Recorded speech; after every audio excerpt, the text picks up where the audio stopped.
तर मंडळी, रायझिंग पुणे या कार्यक्रमात पुन्हा एकदा आपलं सगळ्यांचं स्वागत करत असताना उच्च व तंत्र शिक्षण मंत्री चंद्रकांत दादा पाटील आपल्यासोबत या ठिकाणी उपस्थित आहेत. दादा, आपलं खूप खूप स्वागत.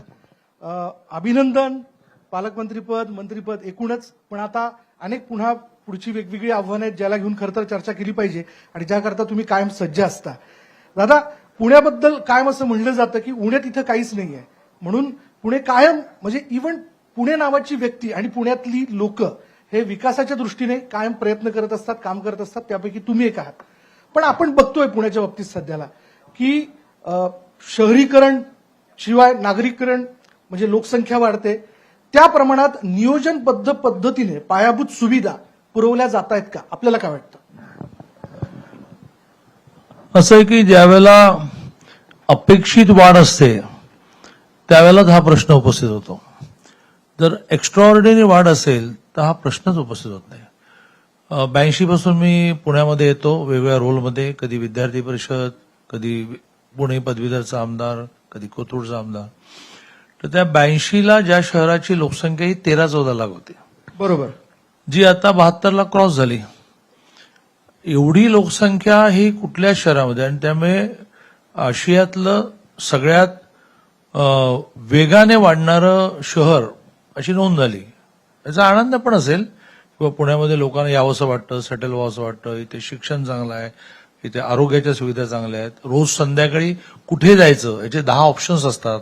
एकमेकाला नवरा बायको विचार म्हणतात, असं कर की तू त्या गाण्याच्या कार्यक्रमाला, मी या नृत्याच्या कार्यक्रमाला जातो. वा, अशा वेगळ्या अर्थाने मोठी यादी. बॅलन्स सीझन, उन्हाळा टोकाचा नाही, हिवाळा टोकाचा नाही, वगैरे वगैरे वगैरे. असं असल्यामुळे यायला पाहिजे म्हणजे किती लोकांनी यायला पाहिजे. त्या येण्यावर बंधन असावं असं मी म्हणत नाही. ती तुमची पॅनल लाईन तयार होईल. अनेकांचं म्हणणं आहे मात्र, पण असं नाही करता येत. तुम्ही स्वागतच करताय. नाही, मी स्वागत करतो, पण त्या स्वागत करण्याच्या बरोबरीने येणाऱ्यांनी ही मानसिकता पण थोडी ठेवली पाहिजे की ह्या एक्स्ट्राऑर्डिनरी राईजमध्ये विकासाच्या काही मर्यादा आहेत. आता आपण नव्याने 34 गावं घेतली, पहिली 11 घेतली, मग 23 घेतली. ती 2 गावं आता वेगळी नगरपालिका झाली, तर 2 कमी झाली, तर 21 अधिक 11 34च्या ऐवजी 32 झाली. आता या 32 गावांच्या वाढीमुळे 10 लाखाचं पॉप्युलेशन आपण आत घेतलं. मला मान्य आहे की ही जवळची गावं ही जवळजवळ शहरं झाल्यातच जमा होती, पण त्यांच्या रस्त्याचं काय, त्यांच्या अंडरग्राऊंड सांडपाणी वाहतुकीचं काय, त्यांच्या पिण्याच्या पाण्याचं काय, त्यांच्या विजेचं काय, आणि मग सगळ्यात महत्वाचं म्हणजे रोडची विड्थ वाढू शकत नाही, तर मग किती गाड्या आणायच्या? गाड्यांचं घ्या. 53 लाख वाहनं आता पुण्यामध्ये आहेत, आणि एकट्या परवा दिवाळीच्या पाडव्याच्या एका दिवशी 21,000 नवीन वाढली. बापरे. हा जर राईज असेल तर किती तुम्ही ओव्हरब्रिज केल्यानंतर मुळात मूळ रस्त्याचं सुद्धा आधीची रुंदी कमीच होते ना, आणि त्यामुळे मेट्रो हे त्याचं उत्तर आहे. म्हणजे त्या ट्रॅफिकवर जायचं झालं तर बरोबर. पण पहिला मुद्दा, आपण ज्या वेगाने हे शहर वाढवतो आहोत त्याच्यामध्ये त्याच्या पायाभूत सुविधांची अपेक्षा धरताना थोडं वेळ लागेल हे पण गृहीत धरलं पाहिजे. म्हणजे निवडून देण्यातून ती जबाबदारी जरी तयार होत असेल तरी शेवटी काय बेडकाचा बैल नाही ना होणार.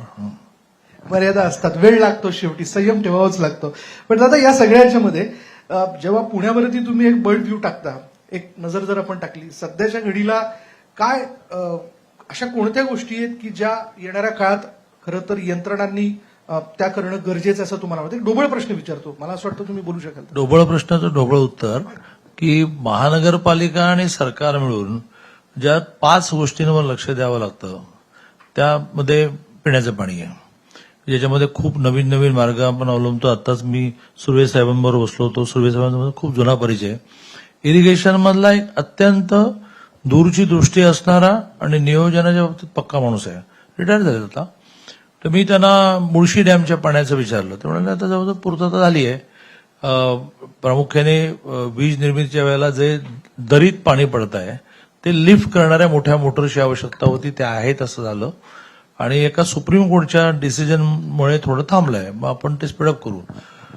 तर असं मुळशीचं पाणी मिळवणं, 11 एसटीपीच्या माध्यमातून सांडपाणी शुद्ध करून ते अशा गोष्टींना देणं की ज्याला वापरलेलं पाणी चालेल. मग त्याचे टँकरही वेगळे केले आपण, त्याचा रंग बदलला. मग ते काही टँकर पिण्याच्या पाण्यासाठी गेले, याचा गोंधळ गेल्या आठवड्यात झाला. पण नुसतं 11 एसटीपी होऊन सुद्धा 100 लिटर वापरातला 80 लिटर पाणी वापरता येणार आहे. मग ते गार्डनला वापरता येईल, कन्स्ट्रक्शनला वापरता येईल, गाड्या धुण्याला वापरता येईल, इंडस्ट्रीला वापरता येईल. 3 TMC पाणी एकटी चाकणची MIDC घेते, पिण्याचं पाणी घेते. दिस इज अ क्राईम. पण ते तरी काय करणार, तुमच्या दुसरं पाणीच नाही. आता हे STBचं पाणी तिकडे जाईल, ते 3 TMC मिळेल असं पाणी.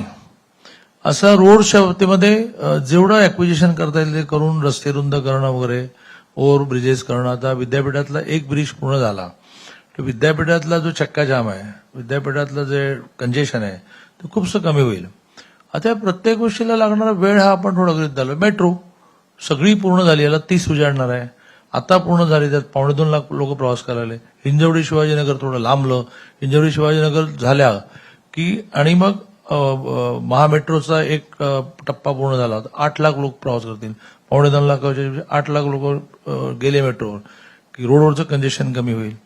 मग पुन्हा कंजेशन आहेच की बा त्यांनी घरून पुन्हा गाड्या आणू नये, मग मेट्रोने त्यांना फ्री गाड्या द्यायला पाहिजेत, कमी किमतीत द्यायला पाहिजेत. ते तिकीट मेट्रोच्या तिकीटावर असे इंटरलिंक विषय आहेत. ठीक आहे, PMPLची बसेस सर्व्हिस सुरू करावी. 3500 बसेस आल्या तर PMPL सुधारते. आता 2100 आहेत, 2100तून कालच त्यांनी 400 बुक केल्या. 3500 झाल्या की मग मुंबईच्या बेस्ट सारखं मुंबईमधून, म्हणजे मी मुंबईकर आहे, मी कोल्हापूरचा राहणार आहे, पुण्याचा आमदार आहे, पण लहानपण मुंबईत गेलं. मुंबईतले आम्ही सगळेजण लोकलवर आणि बेस्टवर अवलंबून असतो. कोणी श्रीमंत माणूस सुद्धा गाडी वापरत नाही. तो चर्चगेटला बसतो आणि सांगतो तू एक काम कर, विरारला मला घेण्याची व्यवस्था कर. तर मेट्रो झाली की ते होईल आणि PMPLच्या बसेस वाटलं की ते होईल. मग ट्रॅफिकचा प्रश्न संपेल. मुळशी झालं की मुळशी आणि STBचं पाण्याचं असे 30 साली बहुधा याच्यापेक्षा जास्त राईज पॉप्युलेशन झाला नाही तर खूप पुन्हा हे सुकर होईल. पण तसं पुणे लोकसंख्येच्या बाबतीत कोट्यवधीच्या आकड्याकडे वाटचाल करते. पण दादा 72 लाख आता आहेच. आणि ही 2011च्या सेन्सस नंतर 21चा सेन्सस झाला नाही. तो झाल्यानंतर एक्झॅक्ट कळेल. तोपर्यंत आपण अंदाजे घ्यायचा असतो किंवा पॉप्युलेशन एवढंच वाढत असेल. आता तेही माहिती आहे आपल्याला की काही एक्स्ट्राऑर्डिनरी पॉप्युलेशन इथे वाढत आहे. तेही माहिती आहे की काही जणांचं पॉप्युलेशन हे त्या रेशिओमध्ये नाही आहे. त्यामुळे अंदाजे पॉप्युलेशन धरलं तरी ते 72 लाखावर जातं. आता जेव्हा जनगणना होईल तेव्हा एक्झॅक्ट कळेल.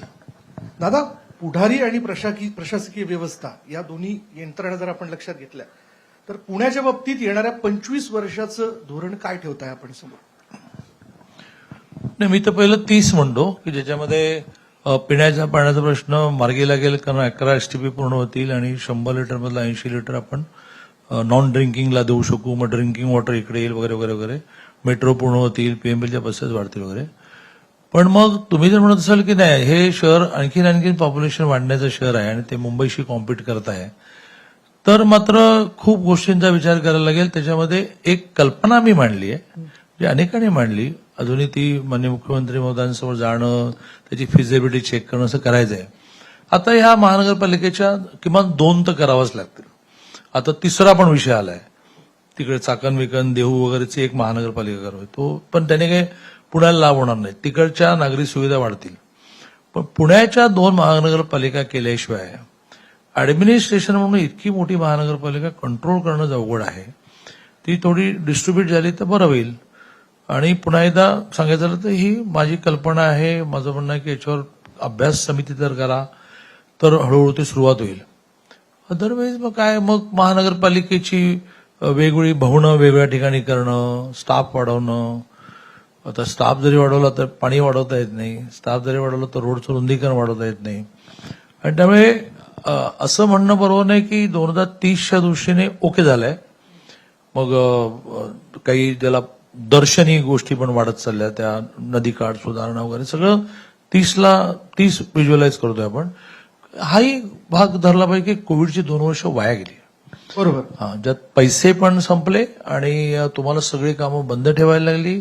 स्किल लेबर पळून गेल्यानंतर त्याला त्याच्या गावामध्ये ऑप्शन मिळाला. हा एक नवीन प्रॉब्लेम आहे की आता तो गेलेला 100च्या पैकी 90 पण नाही परत आला, तो 50च आला. कारण त्या काळात त्याला त्याच्या गावात ऑप्शन मिळालं. तो म्हणा हे अच्छा आहे भाई. या सगळ्या गोष्टी विचार न करता आम्ही टॅक्सेस भरतो, आम्हाला सुविधा पाहिजेत असं म्हणण्यातून राजकीय नेता ज्याला तुम्ही मत दिलं तर हो बाबा करूया असंच म्हणेल ना. पण त्याच्यातून काही साध्य होणार नाही. थोडा आपल्याला धीर धरायला लागेल, थोडं कॉपरेशन करायला लागेल.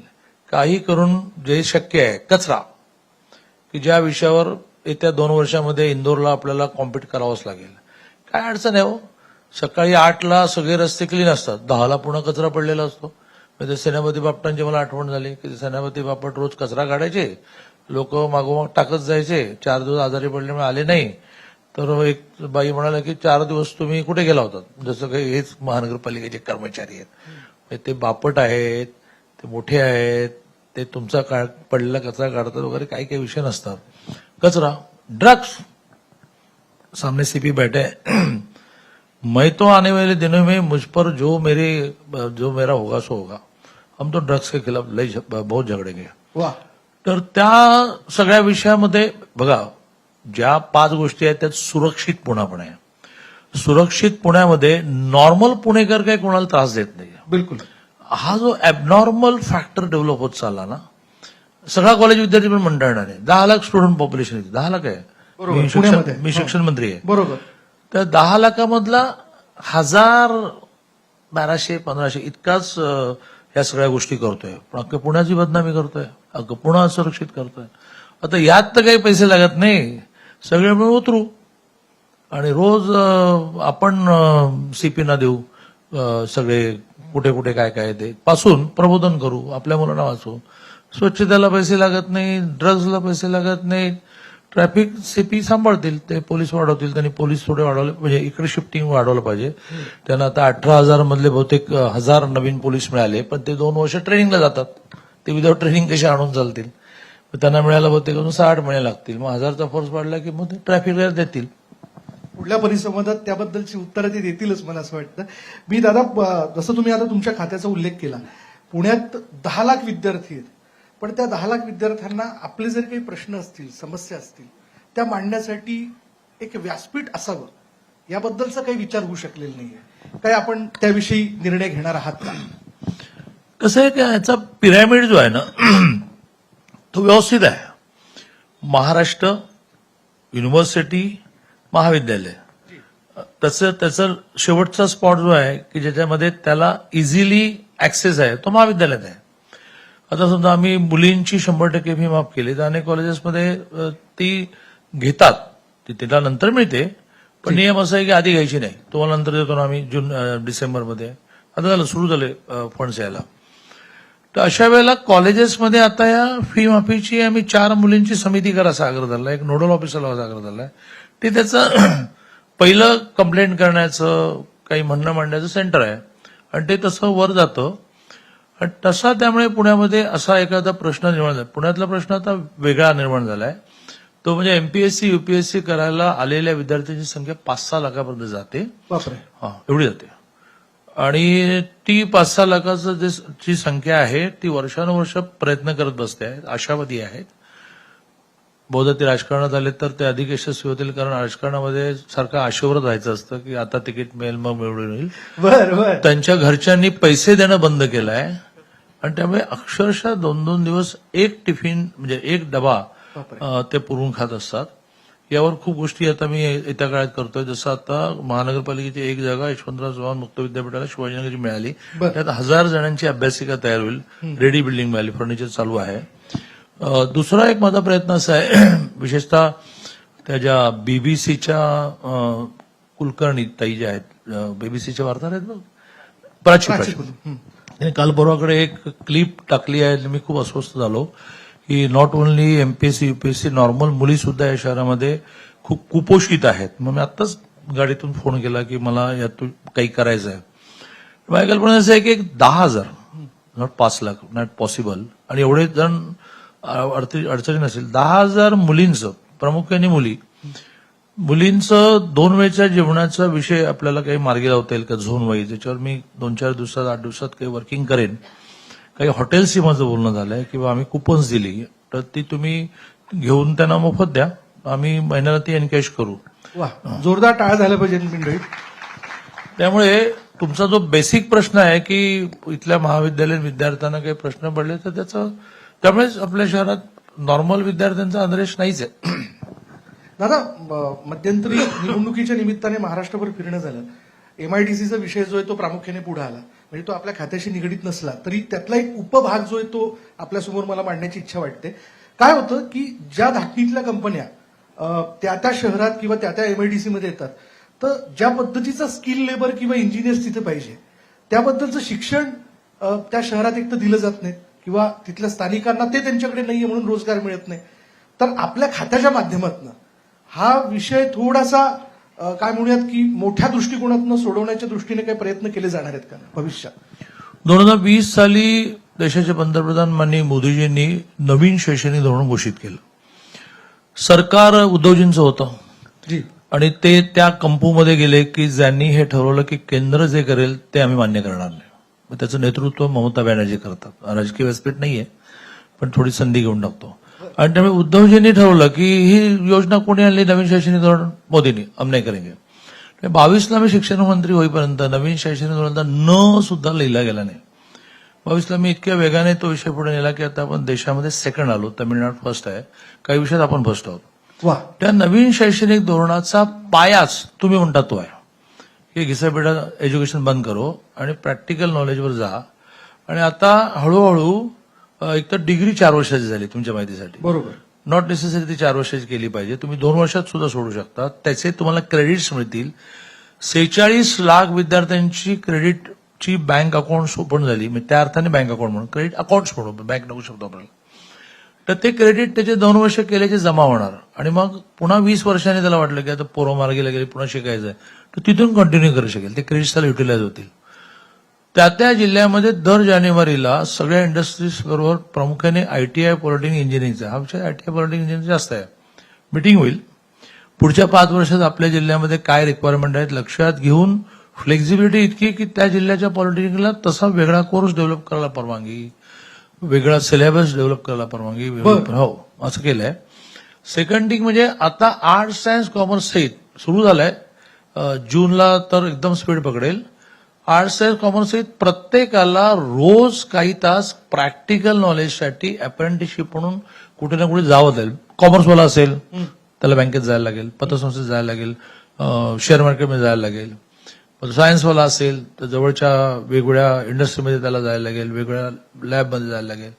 आर्ट्सवाला असेल तर त्या प्रकारच्या संस्था ज्या असतात तिथे त्याला जायला लागेल. अगदी तालुक्याच्या कॉलेजमध्ये ग्रामपंचायतीत जायला लागेल, पंचायत समितीत जायला लागेल, जिल्हा परिषद जायला लागेल. त्याला क्रेडिट्स आहेत आणि तुमची डिग्री त्याच्यावर ठरणार आहे. इतकं प्रॅक्टिकल नॉलेजकडे आपण आता नेतो आहे. एक आणि स्किल डेव्हलपमेंट डिपार्टमेंट वेगळं केलं केंद्राने राज्याने. स्किलला तर आता काही पर्यायच नाही. त्याच्या आता आपली एक युनिव्हर्सिटी झाली, पालकर म्हणून मॅडम त्याच्या कुलगुरू झाल्या. प्रायव्हेट 5 युनिव्हर्सिटी परवानगी दिल्या, पण सिम्बॉसिस त्यातला आहे. अग्रवाल नावाच्या कोणत्या गृहस्थाने पुण्यात 1 केली आणि नागपूरला 1 केली. या वाढवत होता आपण आता, कारण नॉट तुम्ही म्हणता जसं भारतात वेगवेगळ्या ठिकाणी रिक्वायरमेंट. उदाहरण सांगायचं तर सोलापूर जिल्ह्यामध्ये अचानक तो मेडिकल हब होत चालला. सोलापूर बरोबर.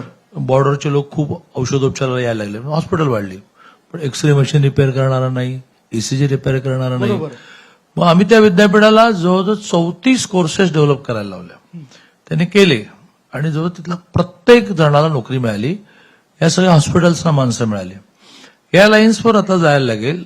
अप्रेंटिसशिप, पगार. आता आम्ही 1 लाख विद्यार्थ्यांसाठीची एक स्कीम केली, ती आता वेगाने 1 लाख दिवसांनी झाली की ज्यांनी कॉलेजमध्ये जायचंच नाही, इंडस्ट्रीतच ऍडमिशन घ्यायचे. बरोबर. त्या इंडस्ट्रीमध्येच क्लासरूम चालणार. त्या इंडस्ट्रीने हा मुलगा एखादा आपल्याला कंटिन्यू होईल असं मानून कोर्स डेव्हलप करायचा, त्याला पॉलिटेक्निक मान्यता देणार.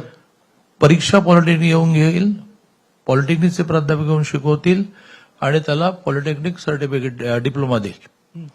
ह्या दिशेने आपण चाललो आहोत. फक्त एकच आहे की आपलं राज्य 12.5 कोटीवाला आहे. स्टुडंट पॉप्युलेशन आपलं 14ला देवेंद्रजी मुख्यमंत्री झाले तेव्हा 14 लाख होतं, 43 लाखावर गेलं. तर आपल्याला 50 लाख क्रॉस करायचं. आणि त्यामुळे ह्या सगळ्या विद्यार्थी संख्येला शिकवण्याची क्षमता वाढवत होत आपण. पुण्यातच जवळजवळ 8 नवीन स्वायत्त विद्यापीठांना आपण परवानगी दिली. त्याच्यानंतर जवळजवळ 20 वर्ष प्राध्यापकांची भरती थांबली होती, ती जवळजवळ 2100 कॉलेजेस आणि 600 विद्यापीठ दिली वगैरे वगैरे वगैरे. पण तो तयार माल जो आहे त्याला किती इंडस्ट्री जॉब देणार आहेत हे काय मला माहित नाही. एकच बरं आहे की फॉरेन मार्केट खूप चांगलं डेव्हलप झालं. 6 महिन्यापूर्वी जर्मनीने असं म्हटलं की आम्हाला 4 लाख जण पाहिजेत, आपण फक्त 10,000च पाठवू शकलो.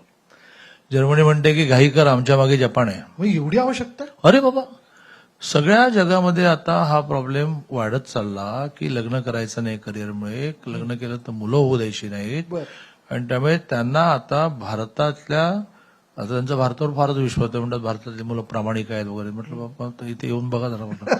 तर एनिवे गमती जाऊ सोडून, पण त्यांचं ते ऑब्झर्वेशन आहे आणि त्यामुळे त्यांना पाहिजे. आता जर्मनीला आम्हा 6 मंत्र्यांचा फोरम तयार झालाय की जो बरं. आम्ही त्यांच्याशी लायझनिंग करतोय. दादा, पुण्यातल्या सगळ्या मंडळींची आपण म्हणजे आपल्याला त्यांची मानसिकता ठाऊक आहे. पुण्याची नस आपण ओळखता. पुण्याकडे पुन्हा एकदा येतोय तसं आपण गरज, वाढणारी लोकसंख्या आणि वाढणाऱ्या गरजा यावरती बोललो. पण आता पुणेकरांनी एकूणच शहराची ज्या पद्धतीने वाढ होते यावरनं थोडंसं लक्षात घ्यावं का, की थोडंसं आपल्याला वेळ लागेल, संयम ठेवावा लागेल हे सगळं मिळवण्याच्या बाबतीत, आणि ती मानसिकता बदलावी लागेल. कारण बऱ्याच वेळेस काही नसलं की पुणेकर लगेच उसळतात आणि त्याची मागणी करत पुढे येताना दिसतात. 3 गोष्टी मांडेन, कारण मला लक्षात आलं की माझा वेळ संपत आलाय. नाही नाही, आहे वेळ आपल्याकडे. मलाही हो, जायचं. हो, हो. 3 गोष्टी मांडेन. एक तर थोडा धीर धरला पाहिजे. एक, मी पुढचं वाक्य खूपच स्फोटक बोलतो आहे आणि मला खात्री आहे की त्याच्यावर खूप चर्चा होईल. ते म्हणजे कॉन्ट्रॅक्टर ओरिएंटेड कामं बंद केली पाहिजेत बर आणि विकास ओरिएंटेड कामं निर्माण झाली पाहिजेत. आता काय झालंय की कॉन्ट्रॅक्टर ऍडमिनिस्ट्रेशनला आणि राजकीय नेत्यांना अदृश्यपणे मॉनिटर करतो आणि इथे रस्ता नको आहे पण तो त्याला हवाय ना बाबा. अच्छा. सेकंड थिंग म्हणजे काहीतरी ट्रान्सपरंट, पारदर्शक एस्टिमेट तयार करण्याची सिस्टीम डेव्हलप केली पाहिजे. मी आता इतके जाहीरपणे काही गोष्टी म्हणू शकणार नाही, परंतु जी गोष्ट मी खूप कामं सीएसआर आणि तुमच्यासारख्यांच्या सहभागातून, रोड सुद्धा बरोबर, आणि नॉट डांबरीकरण, सिमेंटीकरण करतो, ते बानेर बालवडेला केले, तर ती मला 1 रुपयाला मिळणारी इकडे 5 रुपयाला मिळते. बर. मी एवढा फरक सांगतो. तर याचं काहीतरी केलं पाहिजे. आणि मी राजकीय नेता असून सांगतो, माझे नगरसेवक इथे 103 आहेत तरी सांगतो की आता जरा प्रशासनाला काम करू द्या. प्रशासनावर वॉच ठेवा की ते कॉन्ट्रॅक्टर महानगरपालिका चालवत नाहीयेत ना. कॉन्ट्रॅक्टर महानगरपालिका चालवण्यामध्ये रेटही वाढतो, वेळही वाढतो. बरोबर. मध्येच कोणतरी नगरसेवक आडवा येतो, तो म्हणतो माझा इश्यू पूर्ण कर, त्याशिवाय काम करायचं नाही. वेळ वाढला की त्याचं एस्टिमेट वाढतं, एस्टिमेट वाढलं की पुन्हा ते समोर बसलेत आमचे सुर्वे साहेब, ते आम्हाला सुप्रमा द्यावी लागते, सुधारित प्रशासकीय मान्यता. म्हणजे नुसतं ह्याच्या दळणातच राहायचं. एक. दुसरं म्हणजे काही कामं लोकांनी स्वतःच्या सीएसआर मधून करायला लागतील, पर्यायच नाही आला. तर नुसतंच म्हणत बसा हे नाही ते नाही ते नाही ते नाही. मी निवडणुकीच्या आधी 6 महिने कोथरूड विधानसभेतल्या 198 कॉलनीमध्ये सीसीटीव्ही मोफत लावला. बर. हा. क्या बात आहे. आता माझी स्वतःची सीसीची कंपनी आहे, खूप हेवी परचेस असतो, त्यामुळे रेट लो मिळतो. मी धाडस करून असं ठरवलं की बा बाकी नाहीतरी तुम्ही मतं मिळण्यासाठी हे करा ते करा, ते त्यांना उपयोगी मतं देतील की उपयोगी पडेल. 198 कॉलनीमध्ये लावलं. त्याला मला काही खर्च आला, तो बेअर करण्याची माझी क्षमता मी वाढवली, आणखीन 4 लोकांना अवग्रह केलं. आता उलट करू, महानगरपालिकेने लावावीत म्हणून आम्ही भांडत बसलो. जातील 6 वर्ष, 8 वर्ष, 9 वर्ष. आता मी कोथरूड विधानसभेच्या सगळ्या कॉलनीजमध्ये राहणाऱ्या लोकांसाठी 8 गोष्टींची ऑफर दिलेली आहे आणि त्या सगळ्या 8 गोष्टी ह्या सीएसआरच्या माध्यमातून येणार. मग त्याच्यामध्ये मी रेन वॉटर हार्वेस्टिंग म्हटलेलं आहे, मी सीसी म्हटलेलं आहे, मी सोलर म्हटलेलं आहे जो सगळ्यात कॉस्टली असतो. त्याच्यानंतर मी 13 वस्तूंची मेडिकल इन्स्ट्रुमेंट बँक म्हटलेली आहे, मी लायब्ररी म्हटलेली आहे. यातल्या एकाला मी महानगरपालिका, जिल्हा नियोजन कशून पैसे घेणार नाही. म्हणजे मला माझी आहे ना क्षमता आणि माझ्या गरजा खूप मर्यादित आहेत आणि माझी क्षमता आहे त्यातल्या देणाऱ्या लोकांना माहिती आहे की याला घरी काही पैसे नाही देत. 14लाही दादा त्यालाच घेऊन विचारतो, एकीकडे तेही राजकीय नेते आहेत जे भौतिक सुख वाढवत आहेत, ज्यामुळे खरं तर इन्फ्रास्ट्रक्चर बिघडत चाललं तुम्ही म्हणालात. दुसरीकडे तुम्ही आहात, कसं जमतंय? म्हणजे शेवटी तुम्ही राजकीय नेतेच आहात ना. जसं त्यांना कसं जमेल हे शिकवेन मी, बाकी काय करता येणार नाही. दादा धन्यवाद. आपण मोकळेपणाने खरं तर यात उत्तर देण्याचा प्रयत्न केला. पुण्याच्या विकासाचं पुढलं विजन काय असायला हवं, काय करायला हवं या विषयाला घेऊन मोकळेपणाने बोललात. धन्यवाद. अशाच पद्धतीने पुढे स्वच्छतेच्या बाबतीत खूप इंडस्ट्रीज पुढे आले आहेत बरं. आणि येत्या एक 15-20 दिवस आम्ही बसतोय की स्वच्छतेला लागणारं इंदोरच्या लेवलला नेण्यासाठी सगळे पैसे इंडस्ट्री सीएसआर म्हणून खर्च करायला तयार आहेत. म्हणजे गाड्या घेणं, नवीन मशीन्स घेणं. तर काही मशीन अशी आहेत की जी रोड डिवायडरच्या बाजूची धूळ सुद्धा मस्त काढते. तर त्याची कॉस्ट असते. तर काही महानगरपालिका टेंडर, रिटेंडर, सुपरमार्केट 2 वर्ष जातील. दादा तुम्हाला जमलं ते इतरांनाही जमायला पाहिजे बरं का, याबद्दल शंका नाही. धन्यवाद दादा, शुभेच्छा तुम्हाला. दादा एक आठवण म्हणून छोटासा मोमेंट, जोरदार टाळ्या होऊन जाऊ देत दादांकरता.